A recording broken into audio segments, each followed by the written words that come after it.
Coronavirus, la pandemia. ¿Cuáles son los síntomas? ¿Cómo se transmite? ¿Qué puedo hacer para protegerme y prevenir la propagación de la enfermedad? Nuevo padecimiento que ha encendido las alarmas de los sistemas de salud. Coronavirus, la pandemia. ¿Qué tal? ¿Cómo le va? Bienvenido a un programa más de Coronavirus, la pandemia. Estamos iniciando semana y haremos una recapitulación de lo que ha ocurrido respecto a esta pandemia durante los días del fin de semana, sábado y domingo. Queremos invitarle para que se ponga en contacto con nosotros a través de nuestras cuentas en Twitter y Facebook, @Canal 44 TV, o a través de WhatsApp en el 33 22 42 06 90.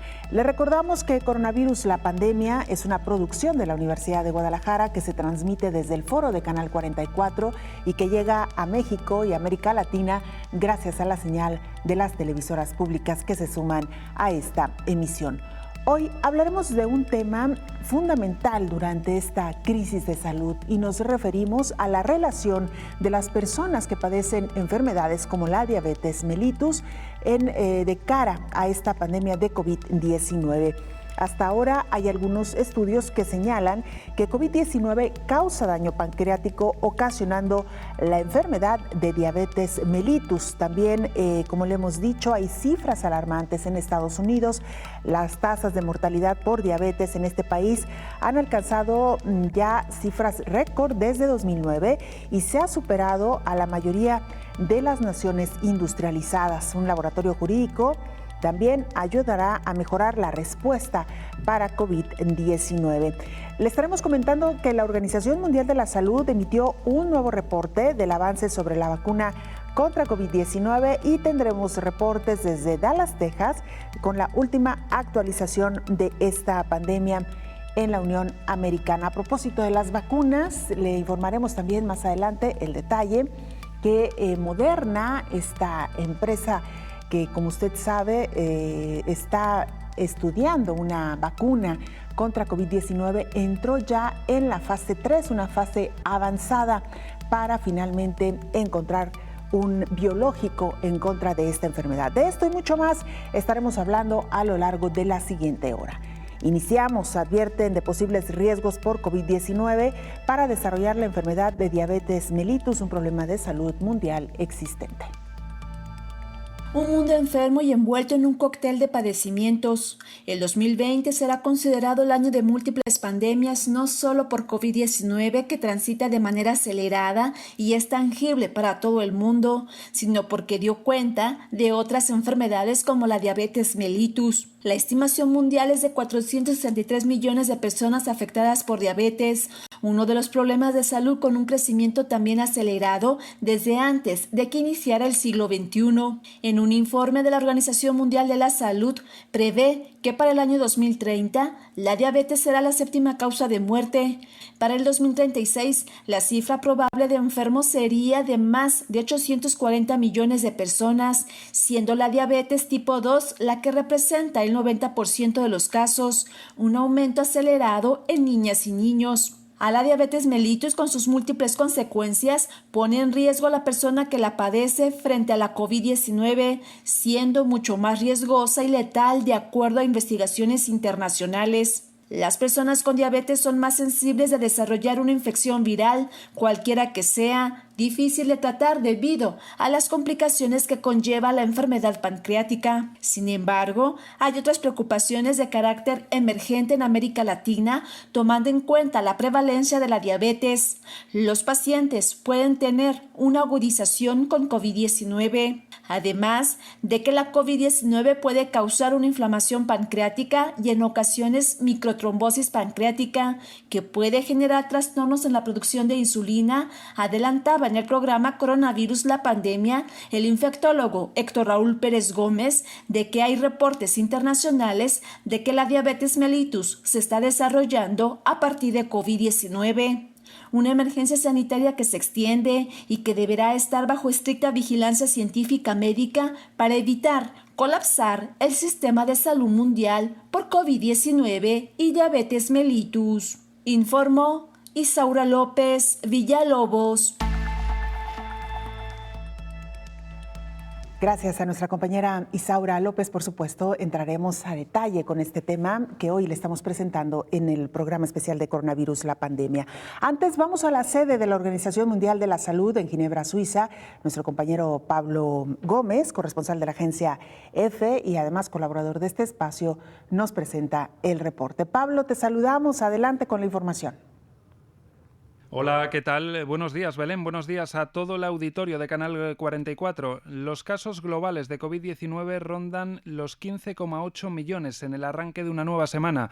En los 2 últimos días, los casos confirmados de coronavirus a nivel mundial han crecido alrededor de 500.000, según el recuento oficial de la Organización Mundial de la Salud. Las muertes atribuidas directamente a la nueva enfermedad superan las 640.000, con unos 5.000 casos reportados a nivel mundial en las últimas 24 horas. América sigue siendo el continente más afectado y con mucha distancia sobre Europa, y el cuadro de los 12 países más afectados permanece estable con algún pequeño intercambio de posiciones. México es ahora el 6º país con más casos, superando los 378.000 y sumando algo más de 2.000 positivos que Perú, que está en 7ª posición. Estados Unidos, por encima de los 4 millones de personas infectadas, y Brasil, con 2,34 millones, siguen liderando este ranking.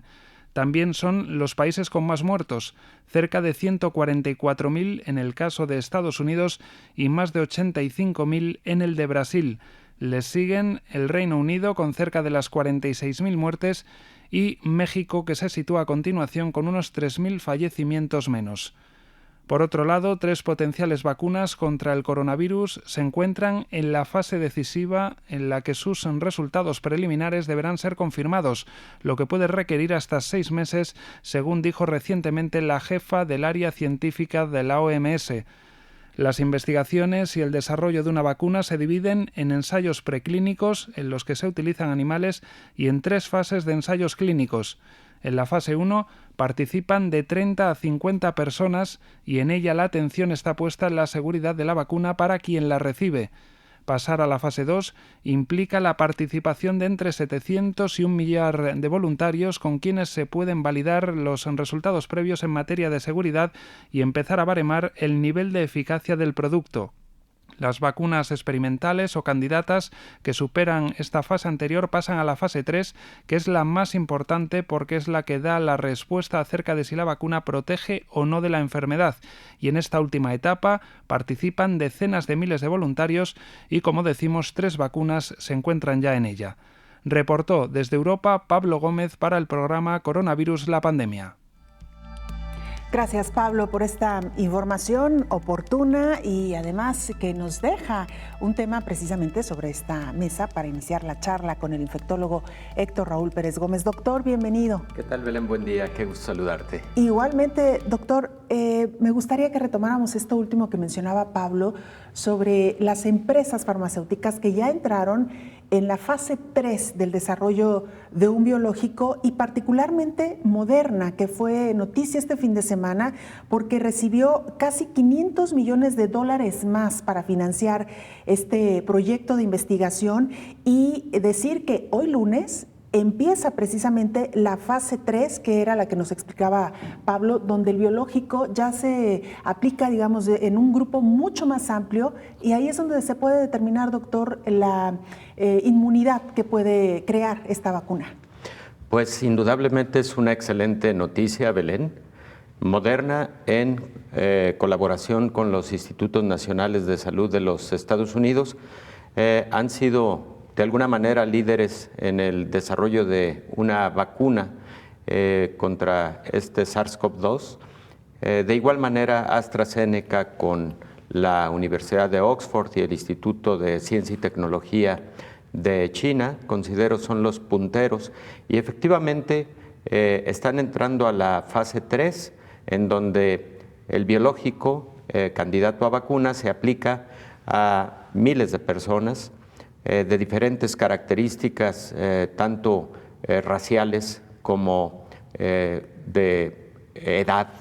Y esto hace que los estudios de inmunidad que se desarrollan pues sean valederos con propósitos de que en la siguiente etapa se produzca biológico a gran escala y se pueda distribuir y pueda llegar finalmente a muchas más personas, ¿no? Doctor, ¿se tiene un estimado de cuánto puede durar esta última etapa? Pues habitualmente cuando se trata de fármacos, no de vacunas, pero de fármacos, estas etapas son largas, pueden ser tan largas como años. Sin embargo, en el caso de vacunas y por el programa de desarrollo acelerado, que así se ha llamado en todo el mundo, impulsado por diversos organismos internacionales, la estimación es que pueda durar solo 4 a 5 meses y que a partir de ahí se puedan empezar a producir a gran escala y a distribuir a todo el mundo, lo que significaría la alta posibilidad de que entrando el 2021 pudiéramos ya contar con un biológico. Son resultados promisorios los de las etapas previas, lo hemos platicado aquí, con buen desarrollo de anticuerpos, con buen desarrollo de células de memoria del sistema inmune. Lo que sí se está buscando es encontrar la duración de los anticuerpos desarrollados y particularmente con eso definir cuántas dosis se podrán requerir del biológico para mantener anticuerpos en buenos niveles durante periodos largos de tiempo, igual que con otras vacunas. Que eso será sin duda alguna un dato muy interesante, relevante en esta fase ya de inmunización en el que tendrá que entrar la humanidad una vez que tengamos una vacuna, y se estaría cumpliendo, doctor, en parte con las fechas estimadas. Los pronósticos hablaban, usted incluso nos lo había dicho aquí, que a principios de 2021 es cuando ya podría disponerse de esta vacuna. Pues sí, se estarían cumpliendo los pronósticos y considero que incluso se estarían anticipando un poco los pronósticos, porque la Organización Mundial de la Salud llegó a hablar hasta de 2 años para el desarrollo de una vacuna. Entonces, los trabajos iniciaron desde febrero mismo del 2020 y eso hubiera significado febrero del 2022. Si logramos que esas vacunas estén disponibles en el 21, pues estaríamos anticipados afortunadamente a los pronósticos. Hay buenas noticias, sin embargo, el tramo todavía es largo y sin duda alguna será arduo. Las cifras van en ascenso a nivel mundial, México también con un problema serio de transmisión comunitaria. En fin, doctor, vamos a hacer una pausa, pero regresaremos ya para entrar de lleno al tema que hoy nos ocupa y que tiene que ver con la diabetes mellitus en su relación con COVID-19. Con esto y mucho más regresamos después de la pausa.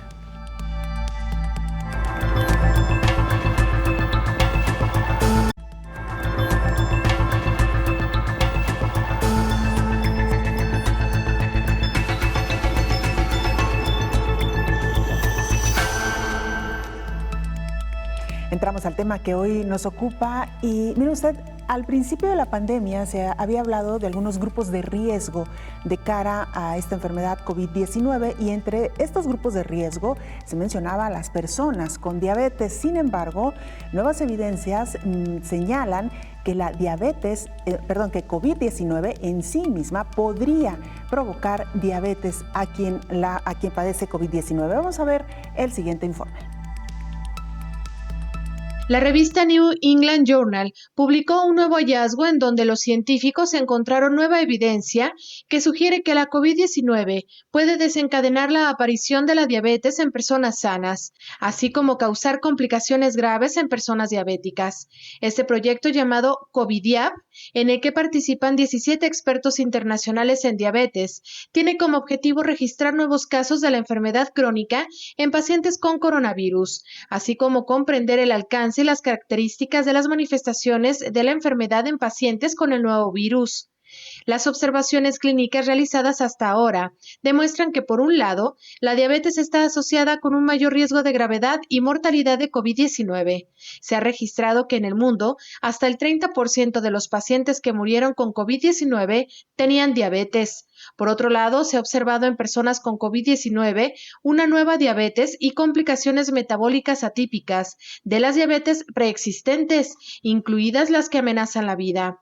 Explican los especialistas que aunque no está claro cómo el SARS-CoV-2 afecta a la diabetes, investigaciones han demostrado que la proteína que se une al SARS-CoV-2, permitiendo que el virus entre en las células humanas, no solo se encuentran en los pulmones, sino también en los órganos y tejidos que participan en el metabolismo de la glucosa, como el páncreas, el intestino delgado, el tejido adiposo, el hígado y el riñón, informó Rocío López Fonseca.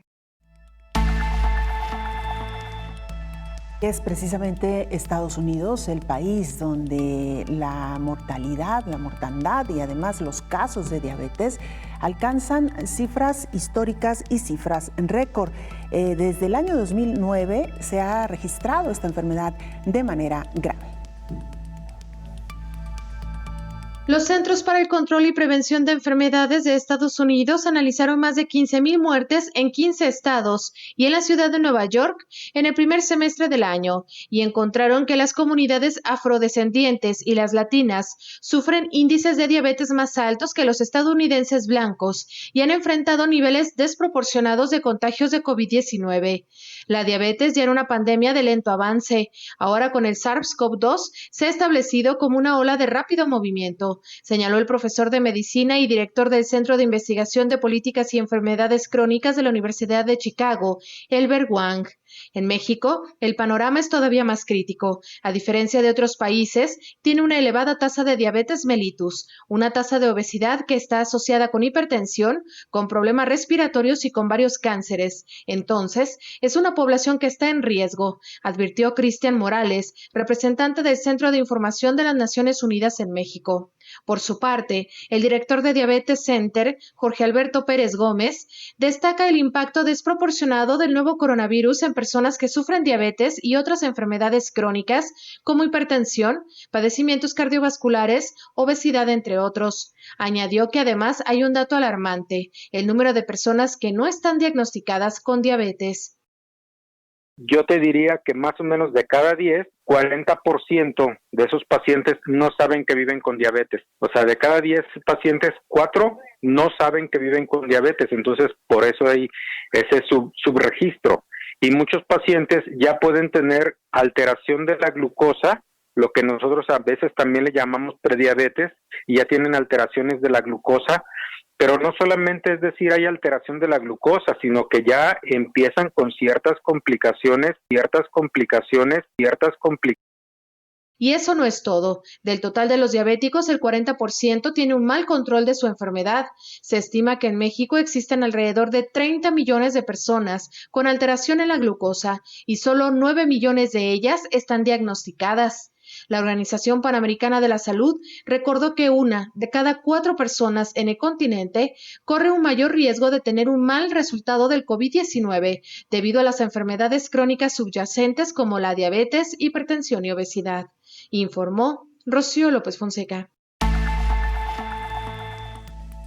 Regresamos a la charla con el infectólogo Héctor Raúl Pérez Gómez. Doctor, varios elementos para la charla que hoy nos ocupa. Sería interesante iniciar con lo que se conoció al principio de la pandemia, doctor, que las personas que padecen diabetes son un grupo de alto riesgo en caso de enfermar por COVID-19. Efectivamente, Belén, el primer grupo de riesgo es el paciente con enfermedad cardiovascular, hipertensión arterial, antecedentes de infarto agudo del miocardio, enfermedad coronaria, enfermedad cerebrovascular. Todo ese grupo integra lo que conocemos como enfermedad cardiovascular. Inmediatamente después, porcentualmente hablando, están los pacientes con diabetes y a la fecha sigue siendo el segundo grupo de alto riesgo para COVID y COVID grave y crítico. La situación es que la diabetes es muy prevalente en todo el mundo y en algunos países tiene mayor prevalencia. México, por ejemplo, y algunos países en América Latina están dentro de los que tienen más alta frecuencia de esta enfermedad, una enfermedad crónica que trastorna al sistema inmunológico en diversas de sus vías. Y la diabetes, por ejemplo, para el caso de México, está presente en aproximadamente el 12% de la población adulta. Esta es una cifra verdaderamente impactante. Y si consideramos entonces a este como uno de los grupos de riesgo para COVID-19, entonces, y particularmente para la forma grave de la enfermedad, pues estaríamos en presencia de un alto riesgo de letalidad en México en pacientes precisamente con diabetes mellitus. ¿Qué es lo que causa COVID-19 en el organismo de un diabético? ¿Por qué es que lo logra enfermar de manera grave, doctor? Mira, Belén, posiblemente conviene recordar que existen 4 tipos de diabetes de acuerdo a la Asociación Americana para el Estudio de la Diabetes, la ADA.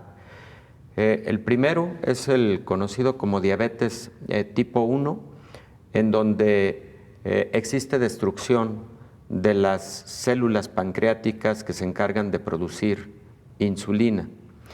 Estos pacientes habitualmente requieren insulina para su control porque no producen al menos la suficiente para el metabolismo de la glucosa.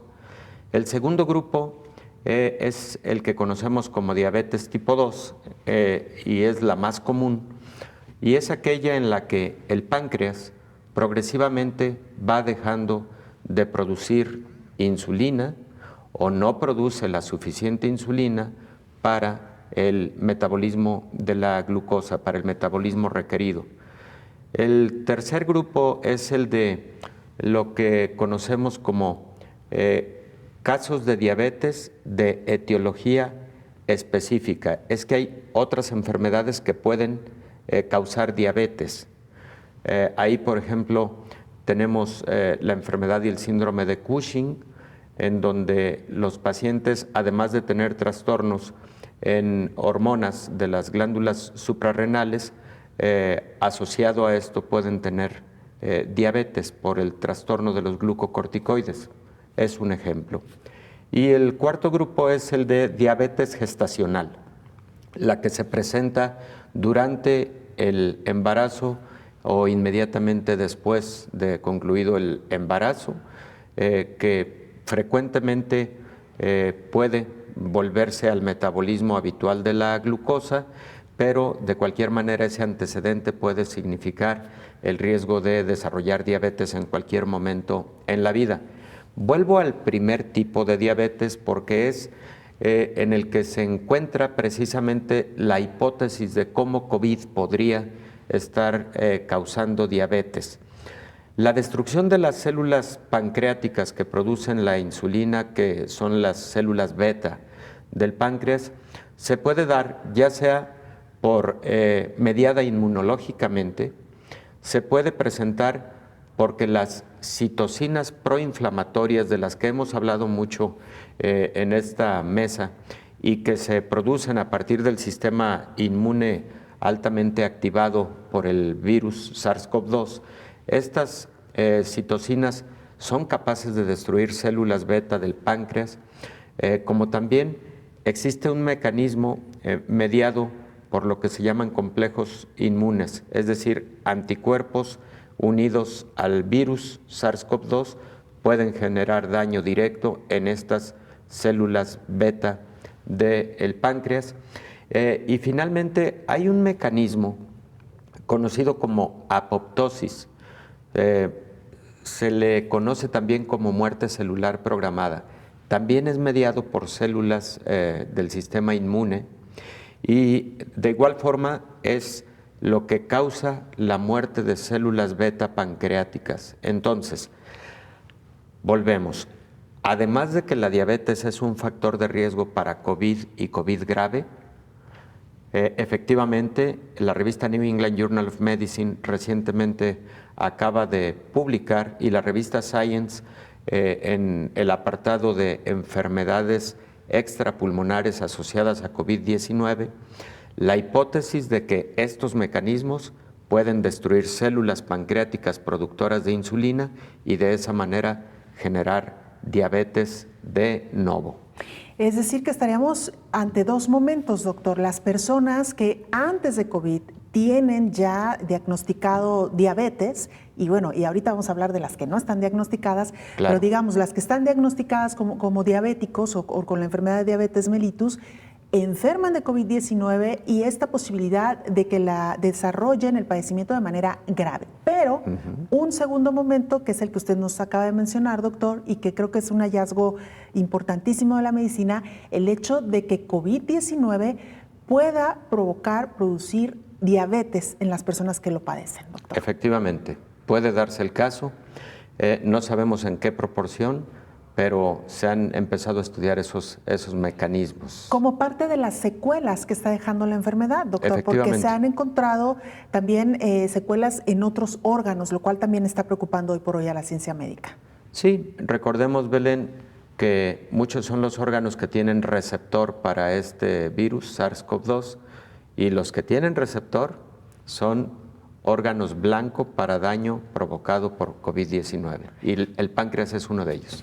Regresando de la pausa, doctor, vamos a hablar del subregistro o el diagnóstico que hasta ahora no ha alcanzado a todas las personas que padecen diabetes, y como usted ya lo mencionaba, los países que hoy por hoy enfrentan esta lucha férrea y de una enfermedad que, hay que decirlo, tiene mucho que ver con la alimentación. Con esto regresamos después de la pausa. Le invitamos para que se ponga en contacto con nosotros a través de Twitter o Facebook en @canal44tv o en WhatsApp en el 33 22 42 06 90. Volvemos.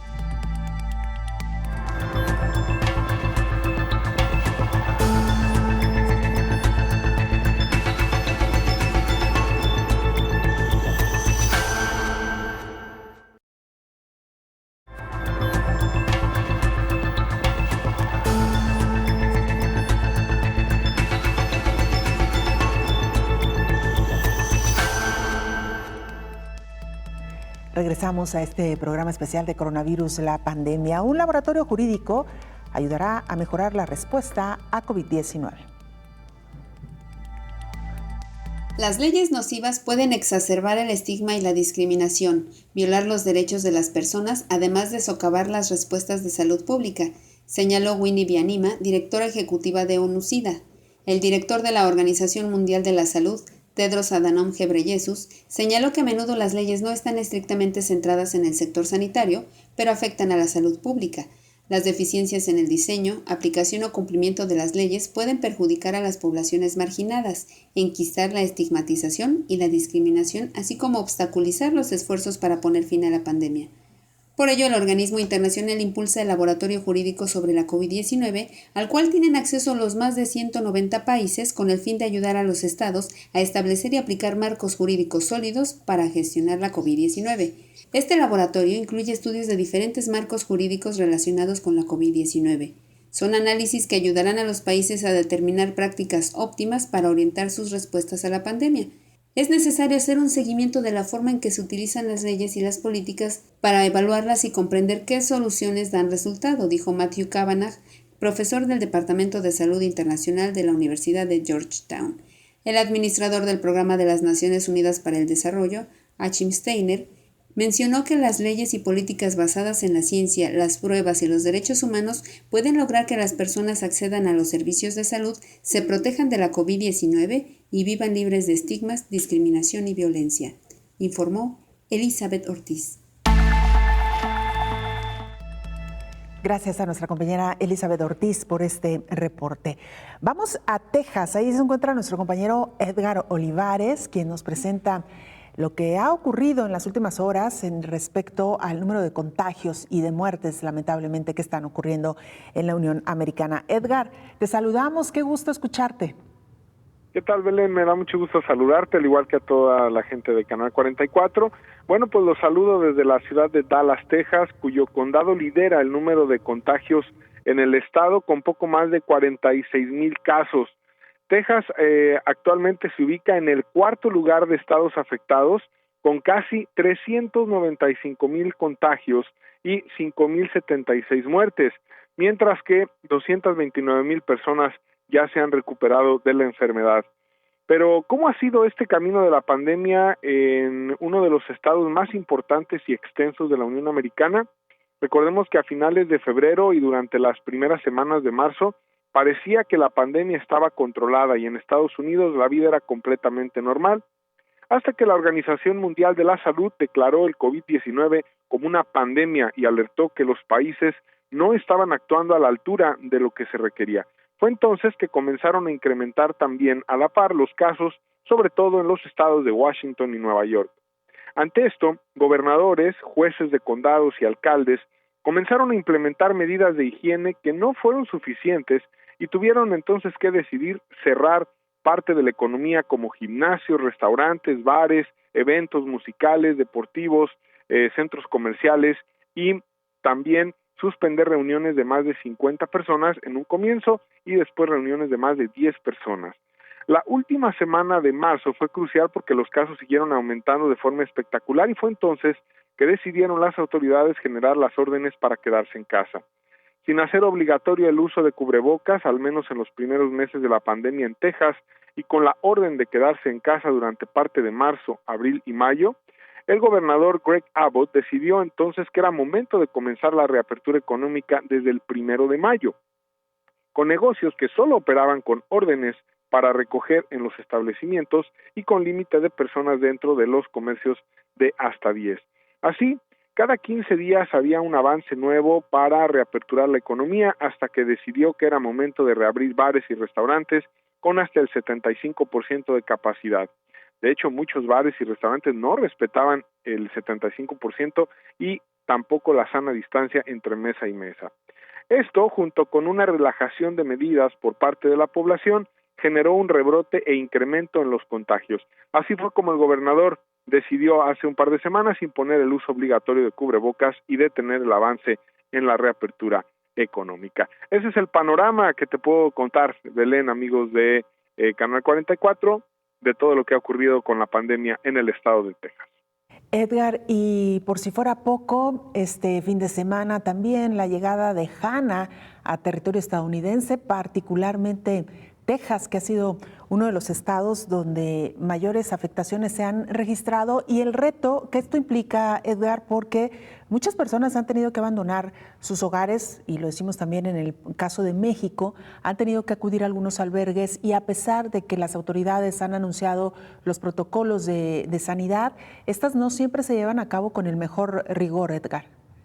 Desde luego, Belén, al problema de la pandemia se suma el problema de HANA y que incluso vimos las imágenes de la fuerza de este huracán que incluso derribó parte del muro fronterizo que está construyendo Donald Trump entre México y Estados Unidos. Y pues sí, las autoridades tejanas en este momento están preocupadas justamente por esto que comentas, poder salvaguardar la seguridad de las personas con respecto al huracán, pero también que no sea un motivo de mayor número de contagios en esta movilización de personas. Así que estaremos al pendiente de este tema de HANA, que se añade a lo que ya estamos viviendo con el asunto del coronavirus. Edgar, muy amplio el reporte, muy completo. Muchas gracias. Como siempre, un gusto saludarte y escucharte. Estamos a la orden, Belén. Un abrazo para ti y para todo el auditorio. Gracias. Hasta pronto. Nuestro compañero Edgar Olivares en la ciudad de Dallas, en el estado de Texas, en Estados Unidos. Regresamos a esta mesa de trabajo, a la charla con el infectólogo Héctor Raúl Pérez Gómez. Doctor, antes de irnos a la pausa, hablábamos sobre el índice de personas que no han sido diagnosticadas con diabetes mellitus y que podrían ser contagiadas con COVID-19 o enfermar por COVID-19, lo cual sería pues un hallazgo relevante, digamos, para el médico que está atendiendo a ese paciente, doctor. Definitivamente, Belén. Las estimaciones son que de cada 10 personas con diagnóstico de diabetes y conservadoramente, existen 3 sin diagnóstico, pero que tienen diabetes. El otro aspecto impactante es que de cada 10 personas con diagnóstico de diabetes, solamente 6 tienen un adecuado control, 4 no tienen suficiente control metabólico de la enfermedad. Esto, por supuesto, que impacta directamente cuando se tiene COVID y diabetes por varios motivos. Primero, porque el paciente que no tiene buen control metabólico de la diabetes es un paciente que tiene trastornos inmunológicos que lo pueden hacer más susceptible a gravedad por COVID-19. Segundo, porque exactamente el paciente que requiere hospitalización o el que incluso requiere hospitalización en unidad de terapia intensiva va a requerir un control más estricto de la diabetes, porque de otra manera esto puede condicionar que COVID se comporte con mayor gravedad. Recordemos una cosa, lo hemos platicado en esta mesa también en múltiples ocasiones. En la actualidad, el uso de corticosteroides como dexametasona, y poco antes de que aparecieran los estudios de dexametasona, los de metilprednisolona, el uso de corticosteroides puede elevar mucho las cifras de glucosa, tanto en un paciente con diabetes como en alguien no diagnosticado pero portador de diabetes, o en cualquier persona incluso sin diagnóstico previo de la enfermedad. La utilización de corticoides entonces requiere de un mayor monitoreo de las cifras de glucosa y de la utilización de insulinoterapia en pacientes con COVID para tener un adecuado control de las dos patologías. Entonces, esto hace un doble reto para el manejo de estos pacientes que de suyo pueden tener complicaciones a inmediato, mediano o largo plazo. Doctor, para quienes nos están escuchando, ¿cuál sería un signo de alarma o de alerta para realizarse un estudio de diabetes? ¿Cómo podemos saber si tenemos o no diabetes? ¿Hay algunos síntomas? Claro, pérdida de peso, aumento en la sed y por lo tanto la necesidad de estar tomando más líquidos, agua particularmente, aumento exagerado del apetito y sobre todo, y eso de hecho significa la palabra diabetes, un incremento en la diuresis, una mayor cantidad de diuresis en 24 horas. Los pacientes van a orinar frecuentemente y en volúmenes altos, y también frecuentemente se puede observar una orina mucho menos concentrada en estos pacientes. La palabra diabetes de ahí deriva precisamente de incremento en la disposición urinaria, ¿no? Eso significa diabetes. Mellitus es miel, ¿no? En griego, entonces diabetes mellitus, porque existen otros tipos de diabetes que no tienen nada que ver con la glucosa, tienen que ver con otro tipo de hormonas, pero que no vamos a traer a la mesa porque podríamos confundir, ¿no?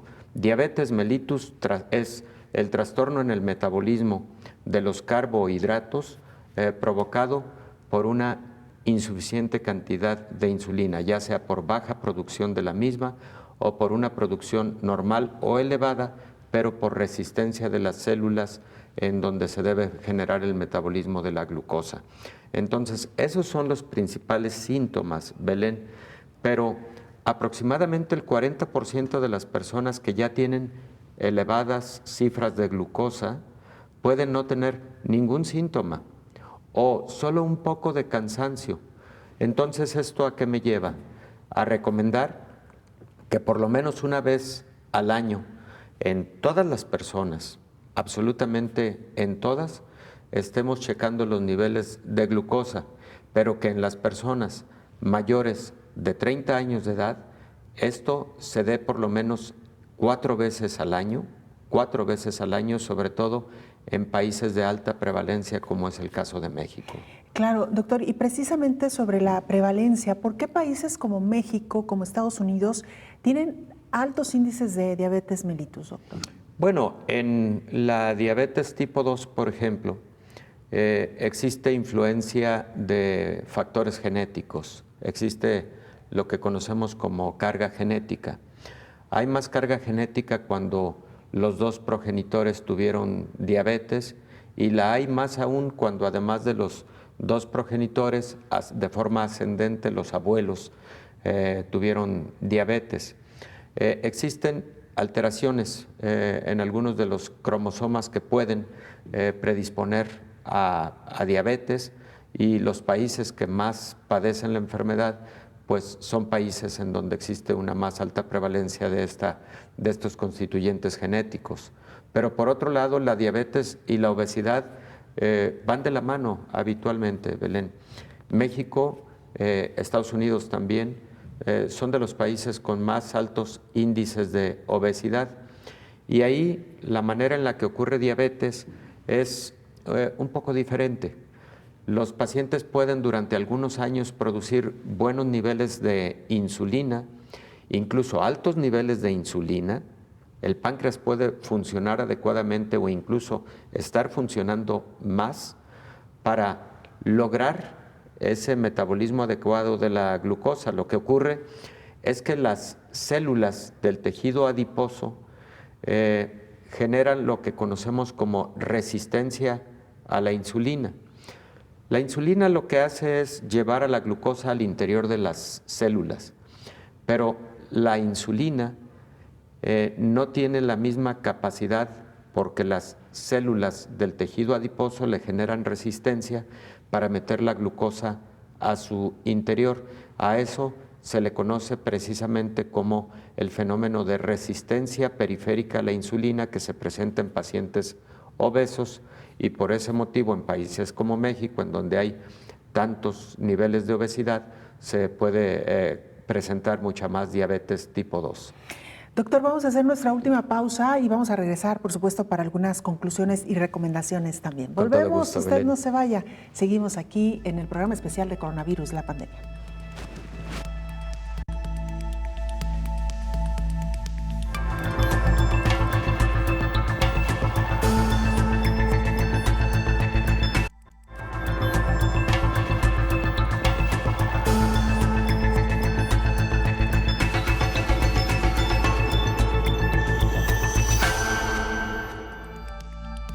La Organización Mundial de la Salud emitió un nuevo reporte del avance sobre la vacuna contra COVID-19.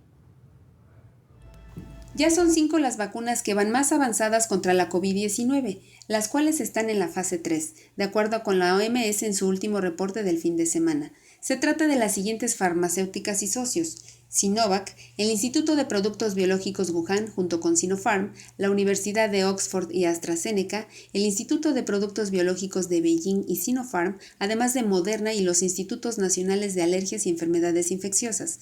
En total hay 25 candidatas a vacuna en fase clínica y 141 en fase preclínica, según los datos más actuales del organismo mundial. La empresa Moderna comienza este lunes la fase 3 del ensayo con una muestra de 30,000 personas en Estados Unidos, el primer lugar en casos de COVID-19. La Unión Americana aumentó el nivel de inversión en esta vacuna al doblar el monto para Moderna. Hasta ahora la inversión de Estados Unidos en el biológico es la siguiente: $1,950 millones para Novavax, $1,650 millones para Pfizer y BioNTech, además de $955 millones para Moderna. En tanto, Menelas Pangalos, vicepresidente ejecutivo de Investigación y Desarrollo Biofarmacéutico de AstraZeneca, informó que de tener datos sobre la eficacia de la vacuna podría estar en septiembre. En la sesión virtual Camino a una vacuna, esfuerzos para desarrollar una vacuna segura, efectiva y accesible de COVID-19, la congresista Diane Deguet preguntó: ¿usted cree que estará disponible en los Estados Unidos a final del año? Por el momento, no sabemos qué correlación de la protección inmune conferirá finalmente protección en contra del virus. Pero si se aprueba, ¿realmente espera que esté disponible a fin de año en caso de emergencia? Sí, si tenemos datos de eficacia, esperamos tenerlos en cualquier momento a partir de septiembre. Este domingo los casos de COVID-19 rebasaron los 16 millones a nivel mundial, de los cuales 2 de cada 10 viven en Estados Unidos. Bueno, así la situación. Esperemos, como lo decíamos al inicio de este programa, que haya buenas noticias muy pronto y que según los pronósticos más alentadores, a principios del próximo año podamos contar ya con un biológico para prevenir la enfermedad. Doctor Héctor Raúl Pérez Gómez, infectólogo, hablábamos del caso de México, donde la diabetes mellitus ha alcanzado cifras muy preocupantes y hemos dicho también que tiene en parte que ver con la alimentación y los hábitos, doctor. Incluso hace algunos días, precisamente, la Secretaría de Salud en México hacía un llamado a atender este problema en cuestiones tan esenciales como el etiquetado de alimentos, doctor, que la gente sepa exactamente qué está comprando.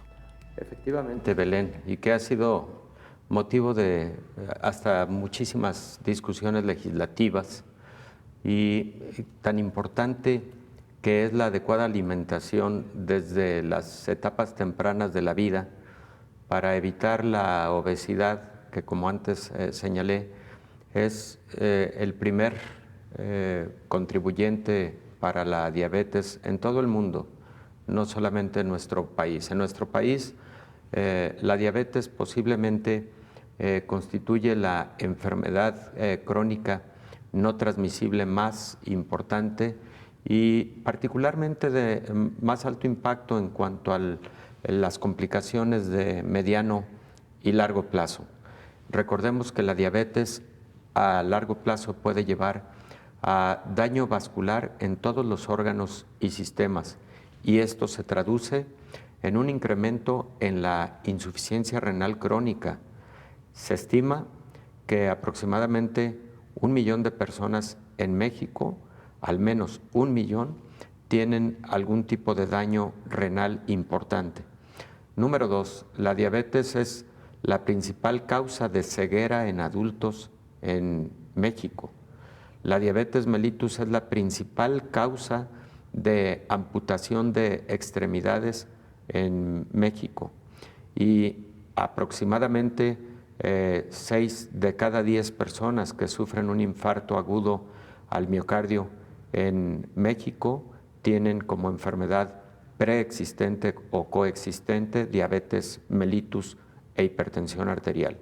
Entonces, es un panorama difícil porque ahora en presencia de una pandemia como la de COVID-19, pues no solamente se ha convertido en un reto desde el punto de vista médico, clínico, para el manejo de estos pacientes, se ha convertido en un serio problema a los sistemas de salud por costos de atención, número 1, y número 2, por la gran cantidad de pacientes que para el control de la diabetes deben estar teniendo posiblemente citas postergadas por motivo de la atención de la pandemia, y ese es otro factor que hay que comentar, porque recordemos que lo dijo el director de la Organización Mundial de la Salud hace aproximadamente 2 meses.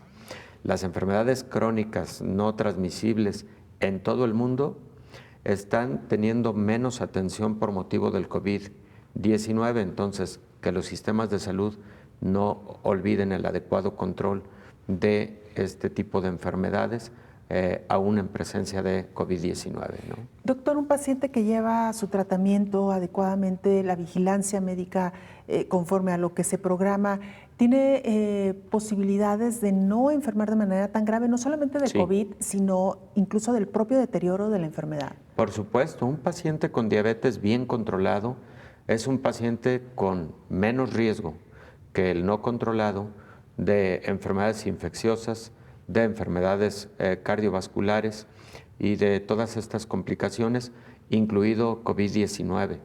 Por eso, uno de los mensajes que desde esta mesa hemos enviado en múltiples ocasiones a la población general ha sido precisamente el de tener bien controladas las enfermedades crónicas que padece la población, incluida hipertensión arterial. Estamos hablando de diabetes hoy en la mesa, pero hipertensión arterial es todo un tema porque el 35% de la población adulta en México tiene hipertensión arterial.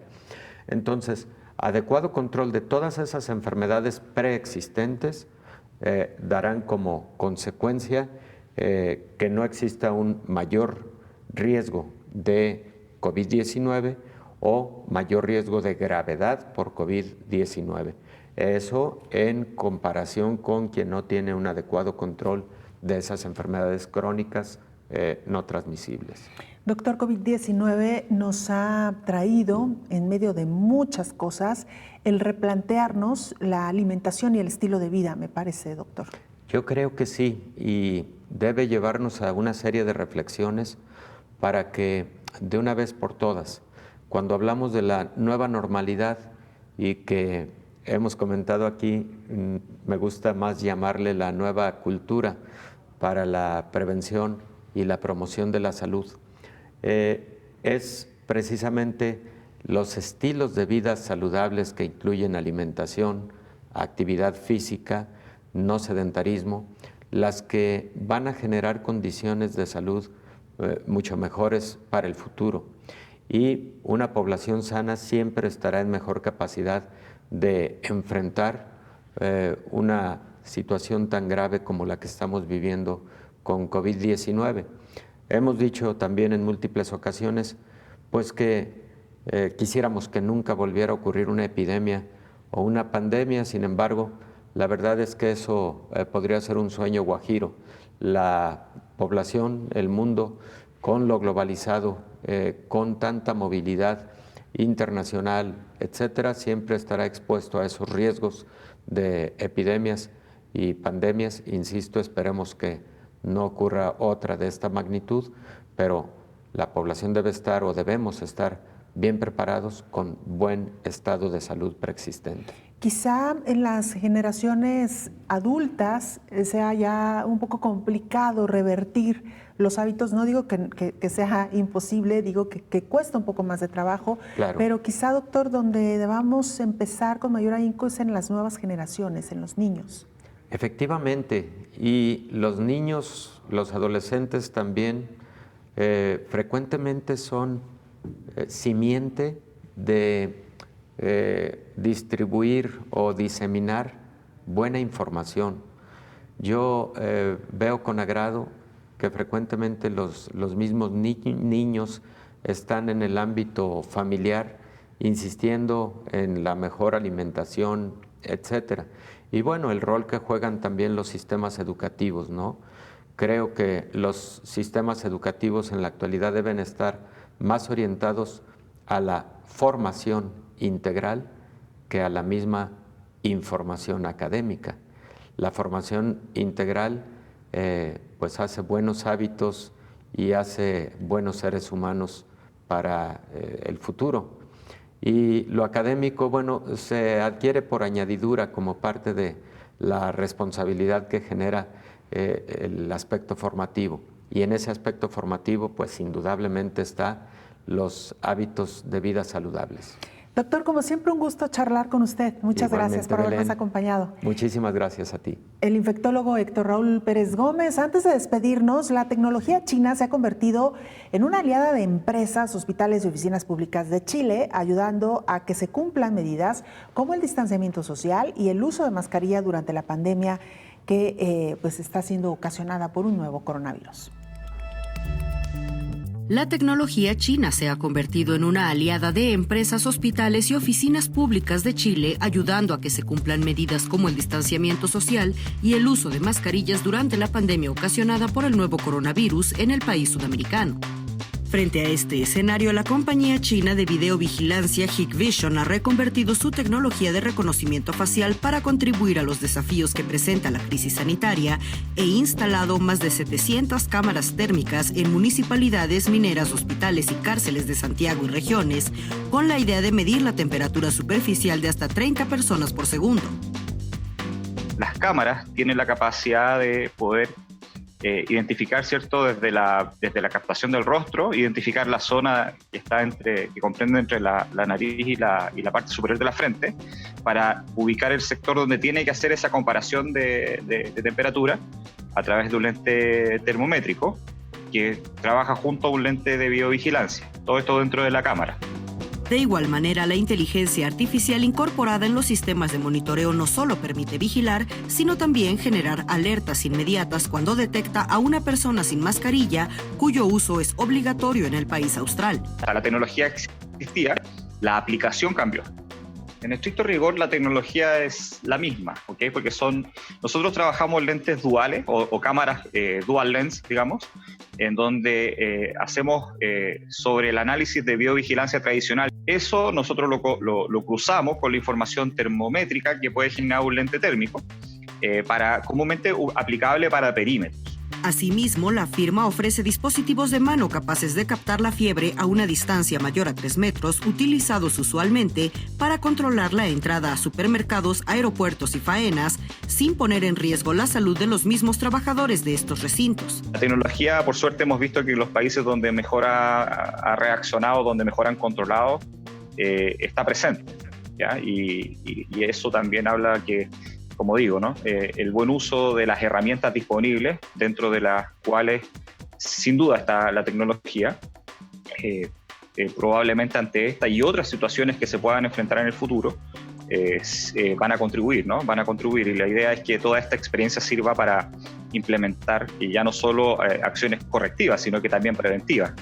La empresa, presente en más de 150 países, se fundó en 2001 en la ciudad de Hangzhou, en China, y se estructuró 15 años después en Latinoamérica. Ese mismo año arribó a Chile ofreciendo productos y alternativas integrales de seguridad a través de la captación de video y provisión de soluciones tecnológicas aplicadas a este mismo objetivo. De acuerdo con Hikvision, su propuesta podría complementarse a futuro con otras iniciativas, sumando nuevas posibilidades a los recursos de inteligencia artificial, recolección de datos, modelado y desarrollo de nuevas tecnologías en la denominada Era de la Información. Con información de la oficina en Santiago, Chile, Noticias Xinhua. Gracias por habernos acompañado. Le invitamos para que nos acompañe en la siguiente emisión. Hasta entonces. Coronavirus, la pandemia.